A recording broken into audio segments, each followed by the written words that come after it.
je disais donc que je suis très content de cette troisième rencontre de la Société d'études françaises du Risorgimento italien, qui est donc une association loi 1901 que Laura et moi avons créée. C'est une manière d'avoir relancé le groupe des historiens français du Risorgimento, qui a une histoire ancienne, un peu chaotique. Et en 2000, avec Philippe Gutt nous a passé le relais. Alors, c'est pas facile, une association tournée vers les études du Risorgimento italien. On est adossé à l'Institut de Rome, l'Istituto di Storia del Risorgimento Italiano, qui se trouve dans le Vittoriano. On a eu d'excellents rapports, puis des rapports qui se sont un peu distendus du fait du Covid, du fait des problèmes que cet institut a traversés. Vous avez peut-être été au courant. Et puis là, on est à nouveau dans une dynamique de rapprochement. Et donc, je me réjouis de cette chose. Je dois, et Laura sait que ce n'est pas du tout une piaggeria de ma part, je remercie beaucoup Laura Fournier-Finocchiaro parce que grâce au site, elle permet à CEFRI de rester en permanence, de manière vivante, permanente. Et vous pouvez aller sur le site, vous tapez CEFRI hypothèse, parce que si vous tapez que CEFRI, vous tombez sur un site suisse assez étonnant. Donc, il faut bien taper CEFRI hypothèse. Et là, vous avez beaucoup de choses, beaucoup d'informations sur ce qui se fait, ce qu'on fait en France sur l'Italie. Et vraiment, voilà, je suis très content de travailler. Ça fait très longtemps maintenant, enfin pas très longtemps, je ne veux pas trop vieillir Laura, mais ça fait longtemps qu'on travaille ensemble et vraiment, c'est toujours un plaisir. Allora, faccio il breve riassunto di ciò che ho detto in italiano. Dunque, è il terzo incontro della SEFRI, Société d'études françaises du Risorgimento italien, terzo incontro che facciamo online perché è più pratico. E devo dire che questa associazione è nata nel 2000, della collaborazione no, è nata 2011, no, sì, 2011, per il 100 anniversario dell'Unità Italiana. In 2000 il gruppo francese di storia di Risorgimento, ma che è diventato la CEFRI 10 anni dopo.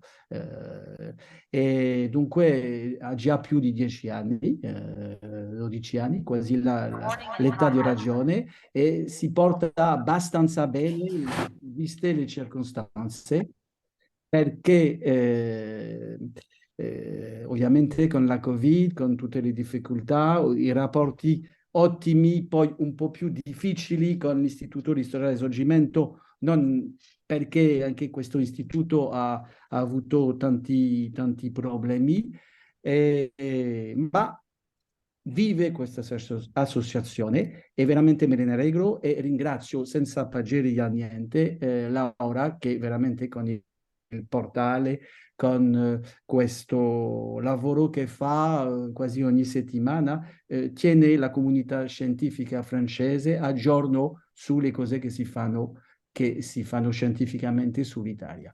E dunque, senza più perdere tempo, do la parola a Aurélie Gendra Claudel, che è maître de conférence a Nantes, che è maître de conférence a Nantes, specialista della letteratura dell'Ottocento, ha lavorato su Tommaseo, su De Amicis, su Rovoni, meno conosciuto in Francia, e ha proposto al pubblico francese, elle a proposé au public français una nuova traduzione e una grande presentazione in una collana famosa, Garnier, dei Promessi Sposi, che si traduce in francese, les fiancés, che ovviamente per voi italiani che ci seguite è il classico dei classici, il classico per antonomasia direi, ma che non esiste questo in francese. Mi sembra che sono le prime parole di Aurélie che dice che non c'è un libro equivalente per i francesi.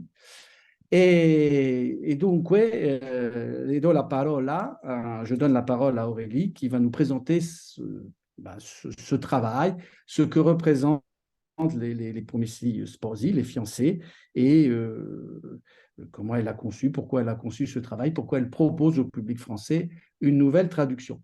Alors Aurélie, donc on commence en français, iniziamo con il francese e la seconda parte del professore Ciampani, che è curatore di un'edizione della storia d'Italia che indubbiamente farà data una nuova storia d'Italia complessa e ci parlerà del primo volume che riguarda il Risorgimento fino al 1866 e dunque la seconda parte invece sarà in italiano, la deuxième partie sera en revanche en italien.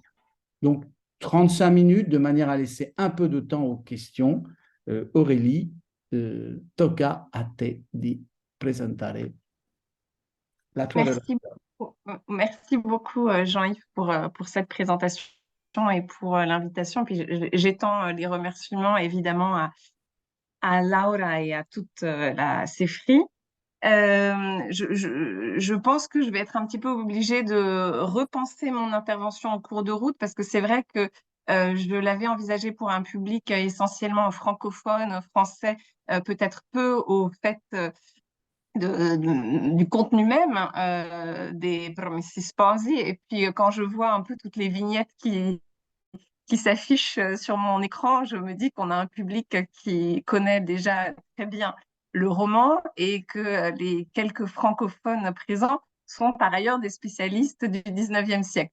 Donc je vais sans doute en cours de route renoncer à certains éléments. Je partage peut-être mon écran pour le PowerPoint et puis je vais aller très vite sur certains points parce que, encore une fois, je pense qu'ils sont inadaptés au public et je préfère qu'on laisse peut-être du temps pour des questions en français ou en italien sur la spécificité de cette édition. Alors, ça marchait très bien tout à l'heure. Est-ce que ça marche toujours? Oui. Il Si, faudrait si, peut-être simplement, voilà, ok, il faudrait peut-être simplement que je le passe en diaporama pour que ce soit plus confortable. Hop. Est-ce que vous avez la totalité de l'écran? C'est à peu près confortable? Ouais, oui. ça marche. Bon, voilà. Oui. Ou si tu veux le mettre en diaporama complet, tu peux cliquer en bas, à côté de la barre de zoom. Il y a une espèce de petite télé. Alors moi, j'ai plus la barre de zoom. Euh, tac, tac, tac. Mais Non, parce que là, c'est pas agréable pour vous si, ou... si, ça va quand même. Non, mais je ne sais pas comment faire pour que ce soit un peu plus agréable. Ça va, Aurélie, ça va. On dit que ça va? Bon, puis encore une fois, je vais le faire défiler un peu vite, hein, puisque encore une fois, j'avais initialement prévu une présentation, pas simplement de l'édition française. Je précise tout de suite d'ailleurs, pour éviter tout malentendu, qu'il s'agit d'une édition que j'ai procurée, mais je ne peux pas décemment la présenter comme une nouvelle traduction, puisqu'en fait, c'est un travail, je vais y revenir, de retouche d'une traduction du 19e siècle existante. Hein. Donc, je ne veux pas m'attribuer les mérites de la totalité du texte français qui est proposé. Mais je vais y revenir. Alors voilà, là, je vais vraiment très très vite parce qu'encore une fois, ce sont des diapos que j'avais conçus pour un public qui n'aurait jamais entendu parler ou presque jamais entendu parler des Promessi Sposi, ce qui n'est pas complètement, comment dire, une hypothèse aberrante dans un contexte francophone, hein, puisque Jean-Yves y a fait allusion, et je vais y revenir. Il y a un problème de réception qui ne date pas d'hier, de Manzoni en France et des fiancés en particulier.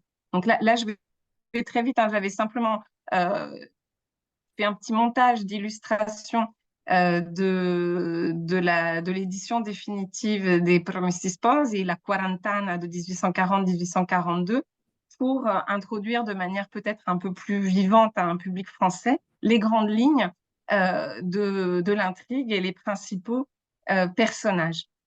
Voilà, donc encore une fois, là, je fais défiler sans même accompagner d'un résumé, parce que, encore une fois, étant donné les personnes qui se sont connectées ce soir, je pense que c'est parfaitement superflu.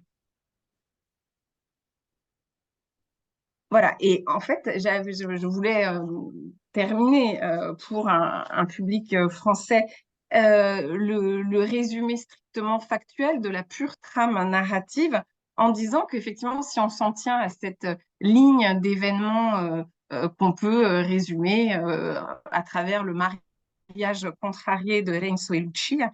Le roman de Manzoni a l'air d'une aimable bluette. Et d'ailleurs, Manzoni lui-même, dans sa correspondance en français avec des interlocuteurs français, utilise cette expression. Il caractérise son roman comme une grosse bluette.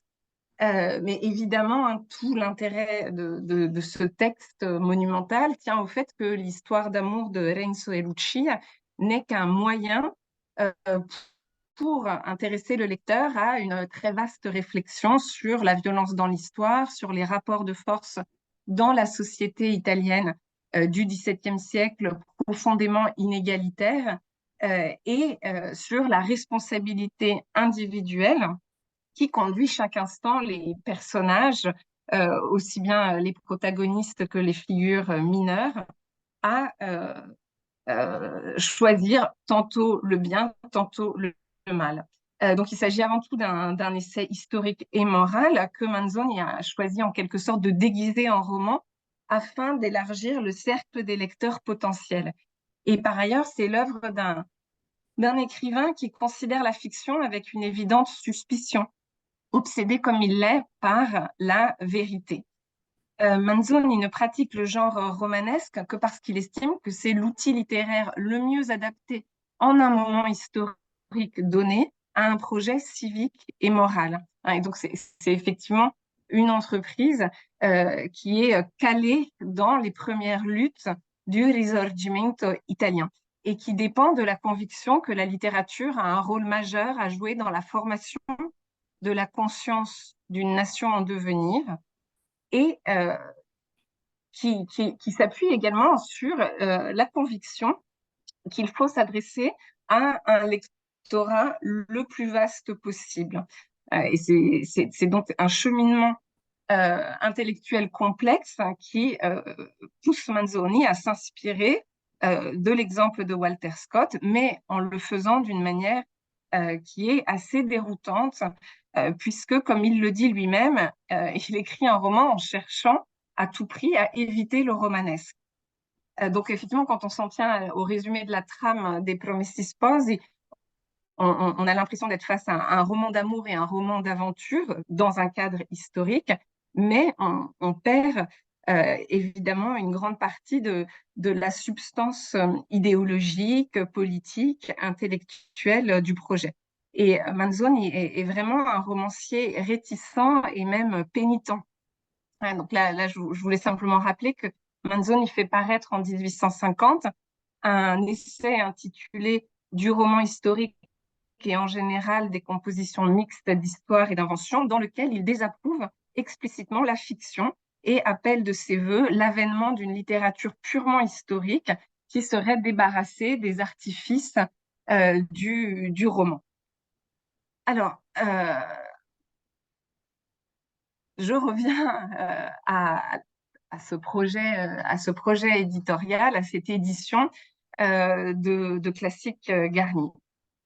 Alors, je tiens à préciser que c'est donc une commande qui m'a été faite, une commande du directeur de collection, Alain Montandon, qui n'est pas un italianiste, hein, qui est un comparatiste spécialiste de littérature romantique et surtout spécialiste de l'ère germanique, mais qui voulait ajouter le roman de Manzoni aux classiques étrangers et qui, pour ce faire, a choisi de reprendre une traduction existante tombée dans le domaine public, une traduction donc de Jean-Baptiste de Mongrand, parue au XIXe siècle, et je vais y revenir. Et donc l'idée était explicitement de retoucher cette traduction et surtout de l'accompagner d'un apparat critique le plus complet possible. Donc je tiens à préciser comment les choses se sont passées parce que pour ma part, je n'aurais jamais osé de ma propre initiative me lancer dans une entreprise pareille. Parce que évidemment, il s'agit quand même d'un texte littéralement monumental par ses dimensions, par sa place dans la culture italienne et par l'importance aussi des discours critiques qui l'escortent et qui font qu'on ne peut pas aborder la traduction indépendamment d'un travail de lecture, d'une bibliographie qui est en expansion permanente, il y a des dizaines d'articles, parfois vraiment nécessaires à connaître, qui paraissent chaque année et qui renouvellent l'interprétation du roman. Donc effectivement, c'est le texte le plus commenté en Italie après la Divine Comédie. Donc ça oblige à un travail de lecture critique dont à un moment donné, il faut prendre conscience qu'il est infini et ce sont d'autres paramètres qui font qu'on finit par accepter de clore le chantier. Et puis l'autre point qui explique ma réticence initiale, il existe de très nombreuses traductions françaises des Promessi Sposi, hein, et notamment une traduction relativement récente de 1995 chez Folio, qui est l'édition que tout le monde consulte depuis presque 30 ans, grand public, comme chercheurs et chercheuses.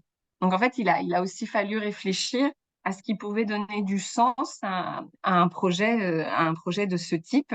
Et il a fallu aussi accepter des temps de gestation qui ont été très, très longs. Voilà.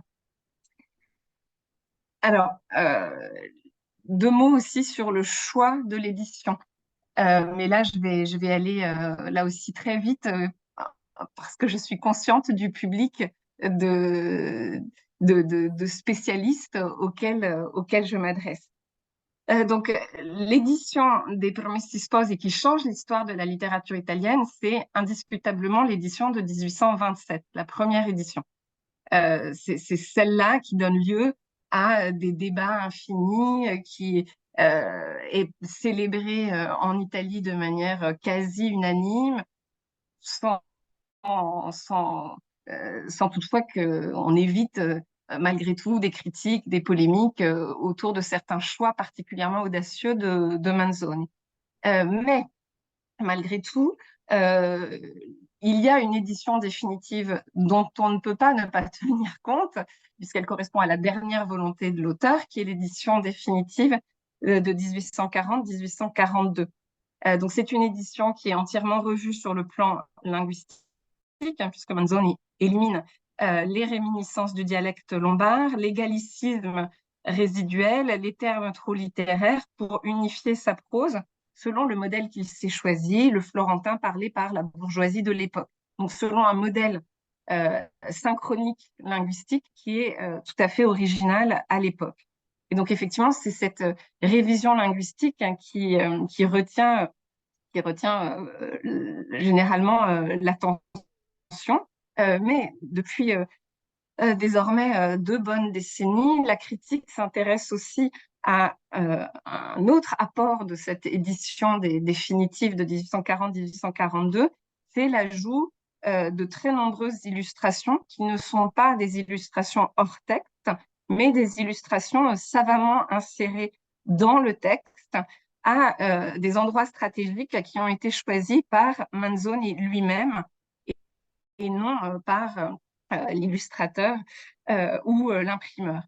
Alors, là aussi, c'est des choses qui sont très connues en Italie, donc je suis vraiment désolée de répéter des banalités pour celles et ceux qui le savent déjà, mais c'est vrai que l'objectif premier de Manzoni avec cette entreprise d'édition illustrée est de se protéger des éditions pirates.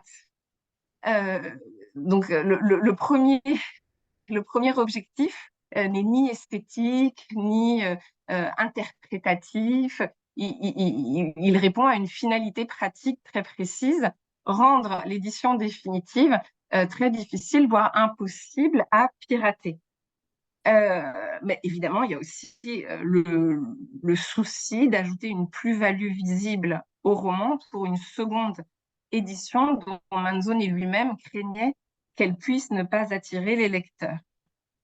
Et puis, l'autre élément à souligner, hein, c'est l'ajout d'une enquête judiciaire, l'histoire de la colonne infâme, qui retrace le procès subi au moment de la peste de Milan en 1630 par 2 hommes modestes accusés d'être des untori, des engraisseurs. Enfin, moi, j'ai fait le choix de traduire par le terme engraisseur, c'est-à-dire des semeurs de peste qui ont été atrocement torturés puis condamnés à mort.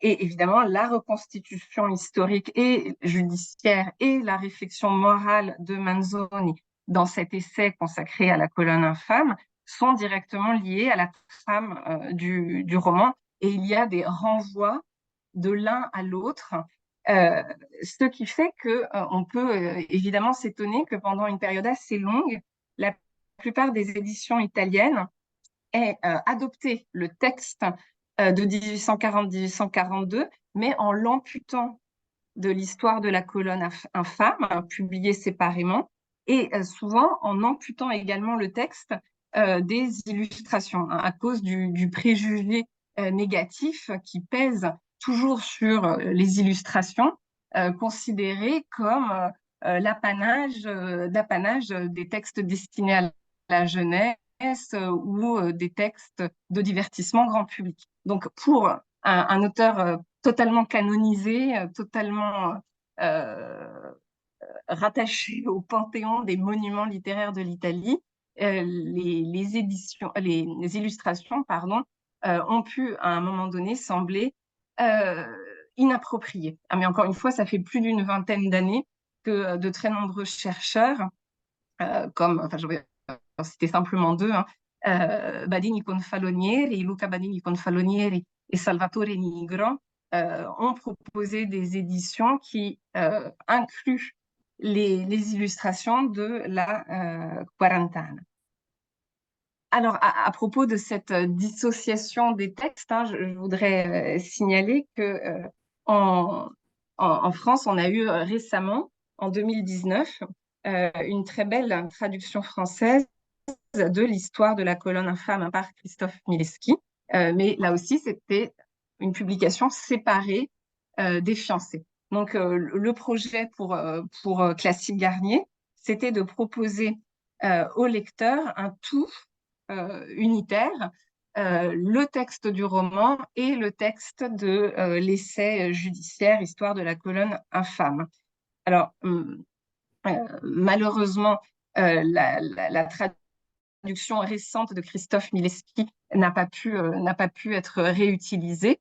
Nous nous sommes appuyés sur une autre traduction française qui avait déjà été proposée au XIXe siècle, la traduction d'Antoine de la Tour.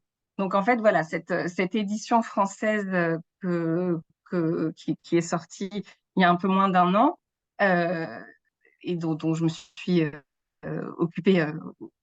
Voilà, c'est ce double travail de retouche et d'annotation de deux traductions déjà existantes, de deux traductions du XIXe siècle. Alors, à titre personnel, j'aurais vraiment beaucoup aimé que l'édition Garnier comporte les illustrations de la Quarantana. Mais alors là, j'ai fait des claquettes, je me suis roulée par terre, j'ai écrit 50 mails, mais pour des raisons techniques, financières, on m'a fait comprendre que c'était hors de question. Donc, la seule concession que j'ai pu obtenir, c'est que la préface assez longue que j'ai rédigée pour accompagner le texte contienne quelques illustrations pour donner aux lecteurs français une toute petite idée de ce projet multimédial de Manzoni, que certains commentateurs italiens rapprochent presque d'un roman graphique, tant les illustrations sont nombreuses et encore une fois, tant elles font corps avec le texte lui-même.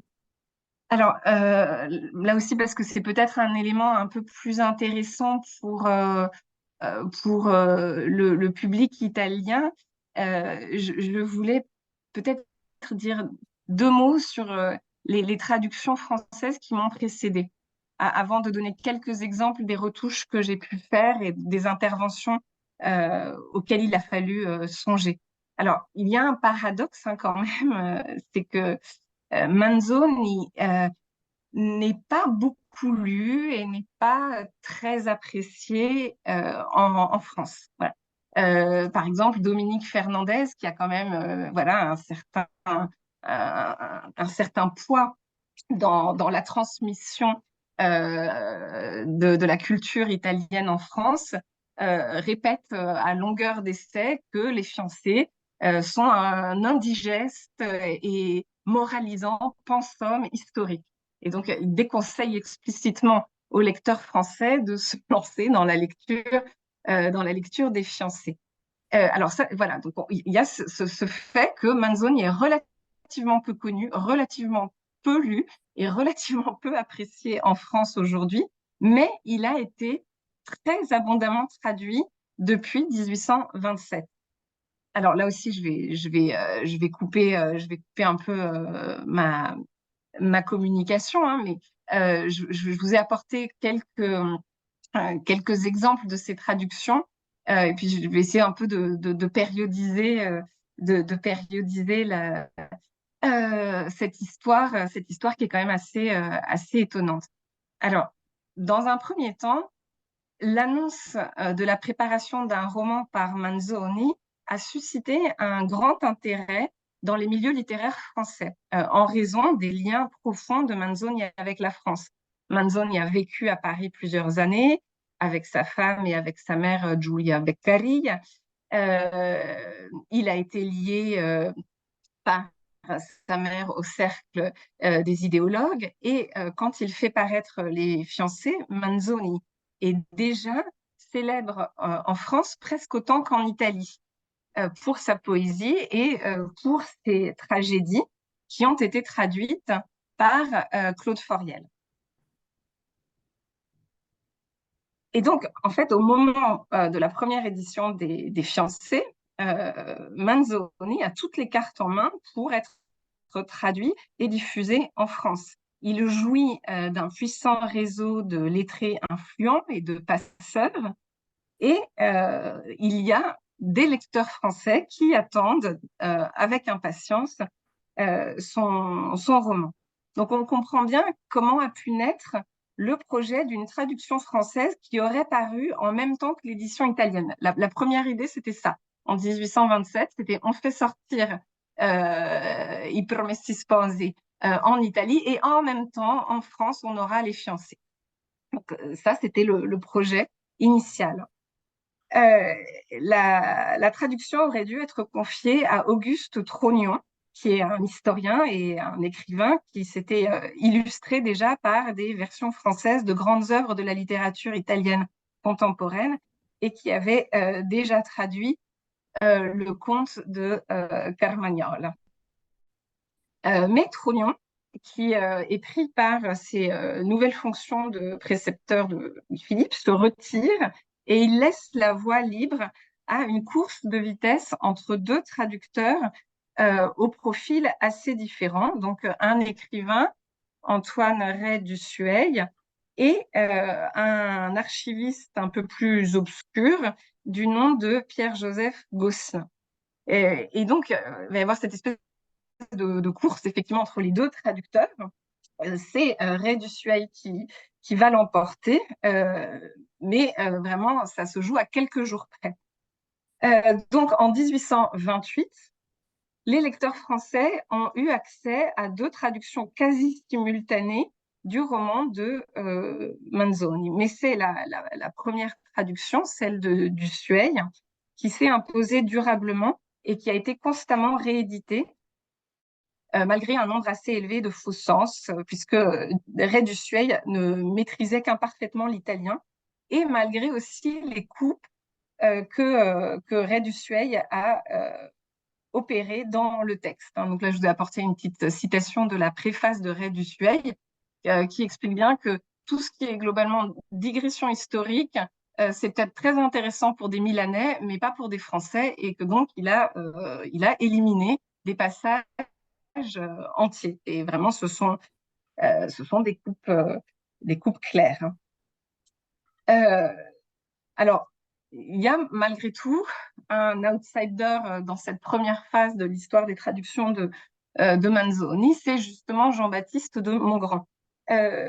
voilà, le marquis Jean-Baptiste de Montgrand, marseillais, qui, pour des raisons biographiques, peut se vanter d'une bien meilleure maîtrise de l'italien que ses deux prédécesseurs et qui propose en 1832 sa propre version du roman.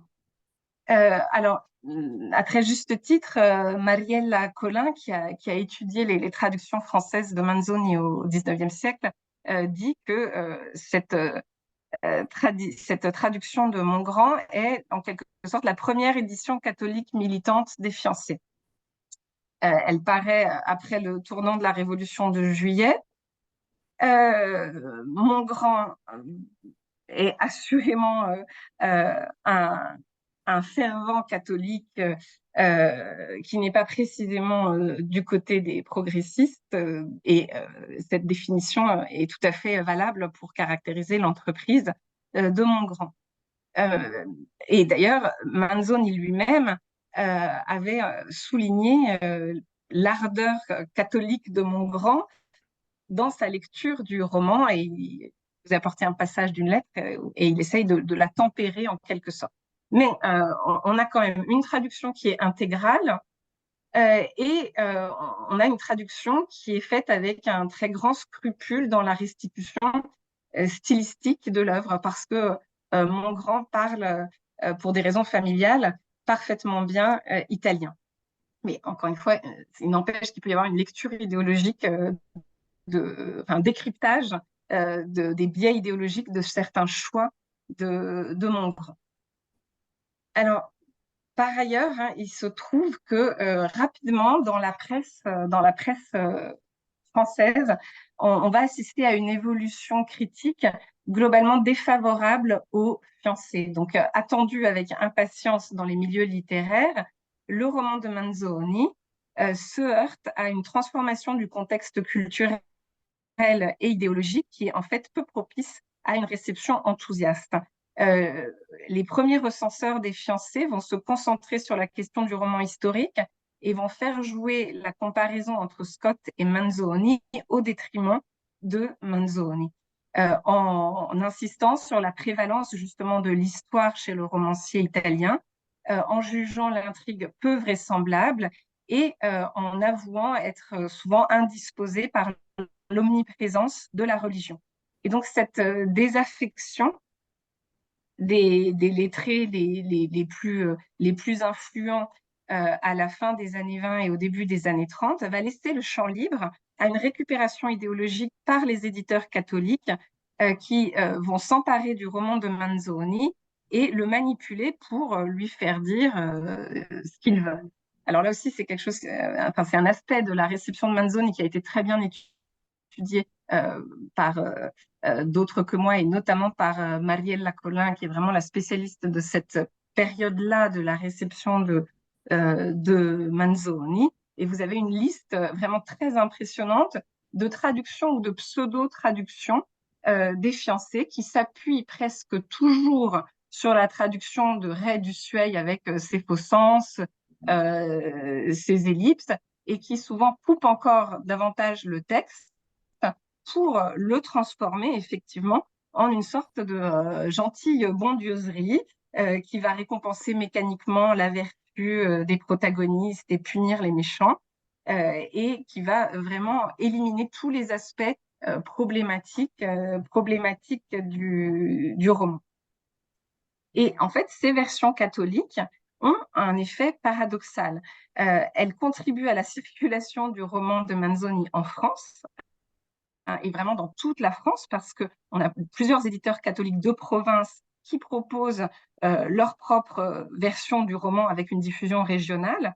Mais d'un autre côté, ces versions altèrent profondément la nature narrative et idéologique du roman et en véhiculent donc une image déformée qui contribue à ce malentendu durable entre Manzoni et les lecteurs français. Aurélie, je me permets, je suis le gardien du temps, c'est une tâche ingrate, de te dire que si tu peux, c'est toujours l'idée, conclure Voilà. en 5 minutes. Il ne s'agit pas de te couper comme ça brutalement Pas du tout, pour mais laisser tu as ensuite bien le... raison. Bah, Parfait. je suis un peu le gardien du temps, c'est T'as- pas un rôle mais tu ingrat, as mais bien raison. voilà. Tu as bien raison. Alors, voilà. Donc là, je vous fais défiler très rapidement certaines traductions françaises et j'insiste simplement sur cette nouvelle traduction que Mongrand propose en s'appuyant sur justement la version de 1840-42 des Fiancés et qui est donc une traduction posthume et c'est sur ce texte-là que l'édition Garnier se base. Donc là, je vous ai apporté d'autres illustrations de ces versions françaises de Manzoni. Euh, on va avoir un tournant à la fin du 19e et au début du 20e où les nouvelles traductions qui sont proposées sont plutôt des versions populaires, donc qui ne censurent plus les aspects problématiques sur le plan religieux, mais qui coupent essentiellement les passages qui pourraient ralentir l'intrigue. Et donc on arrive par exemple en 1918 à cette édition-là qui fait dans mon souvenir, une vingtaine de pages. Hein. Donc, Les Fiancés en français en une vingtaine de pages. Et ça finit, il eut beaucoup d'enfants et vécut heureux. Voilà, donc autant dire que ça va vite en besogne. Euh, voilà, et donc tout ça se poursuit dans les années 20, dans les années 30, avec l'idée de rendre Manzoni un classique pour tous, y compris en France. Hein. Mais encore une fois, ça ne s'est pas forcément vérifié. Au XXe siècle, il y a plusieurs traductions effectivement importantes et qui essayent d'allier l'exactitude, l'exhaustivité et une certaine modernisation, au moins dans les choix lexicaux. Et puis, oui, là, c'est la citation de Manzoni à Montgrand, dans laquelle Manzoni exprime toute sa gratitude à son traducteur français.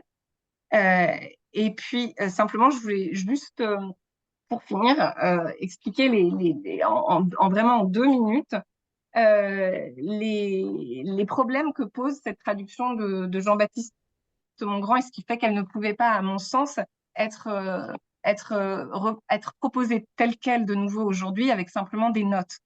Donc il y a encore une fois un biais idéologique chez Mongrand qui supprime tous les aspects problématiques sur le plan religieux en insistant sur ce que Mongrand appelle les intentions chrétiennes du roman. Euh, alors, par exemple, je donne un simple exemple.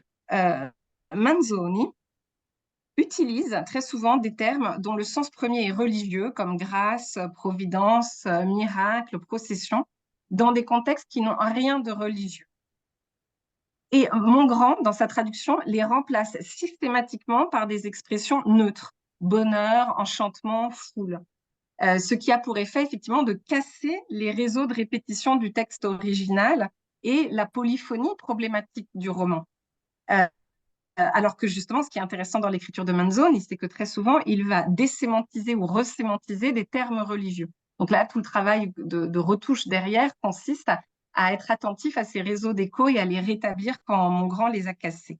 Et puis, il y a aussi la question des biais esthétiques de Mongrand, qui sont liés à une conception implicite de la traduction qui est alors dominante.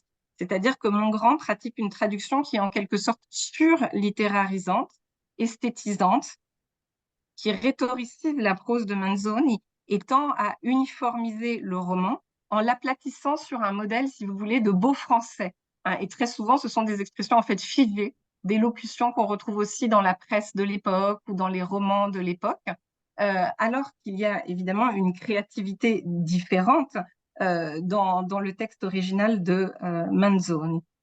Donc en fait, parfois, il faut repasser derrière, enfin très souvent même, repasser derrière Mongrand qui propose des solutions qui sonnent très bien, mais qui sonnent presque trop bien.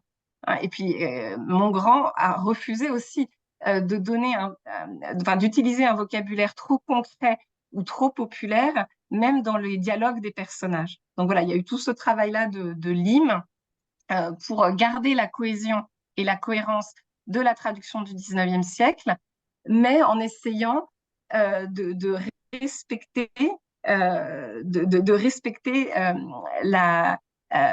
la richesse, la polysémie du texte original. Et puis évidemment, il y a tout un travail de notes, d'apparat critique que je vous épargne. Voilà.